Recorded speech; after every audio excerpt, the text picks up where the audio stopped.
తులసి చెట్టు అండి. తులసి చెట్టు అంటే తెలియని వాళ్ళు లేరు. అందరికీ తెలుసు. మన భారతదేశం మొత్తంకి తెలుసు. ఈ తులసి ప్రతి ఇంట్లో ఉంటుంది. తులసికి పూజ చేస్తుంటారు. అలాగే ఇత్తనాలు తినొచ్చు, ఆకు తినొచ్చు.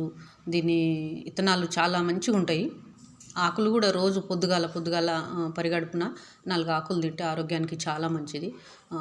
జ్యూస్ కూడా పట్టుకొని తాగమని చెప్తుర్రు డాక్టర్లు. ఈ తులసి ద్వారా మనకు దగ్గు, సర్ది, స్టమక్ ప్రాబ్లం ఏమైనా అయినా కానీ అవి పోతాయని చెప్తుర్రు. కనుక తెచ్చుకొని మీకు ఎప్పుడైనా వీలైతే మీ ఇంటి దగ్గర తులసి ఉంటే ఇత్తనాలు తీసుకొని అవి నలిచేస్తే మంచిగా ఇత్తనాలు అవుతాయి.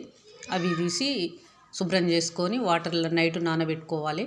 నైట్ నానబెట్టుకొని పొద్దున్నే లేచి పరిగడుపున తాగాలి. ఆరోగ్యానికి చాలా మంచిది.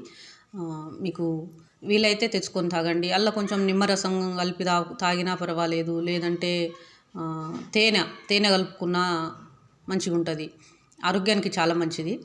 అలా ఎప్పుడైనా మీకు వీలైతే ఎక్కడైనా ఉంటే తెచ్చుకొని తాగండి. స్టమక్ ప్రాబ్లం ఉన్న వాళ్ళకు, పెద్ద ప్రేవులు ఇన్ఫెక్షన్ అయితే దీని ద్వారా తక్కువ అవుతుందని చెప్తుర్రు. కనుక వీలైతే తెచ్చుకొని తాగండి. ఆరోగ్యంగా ఉండండి.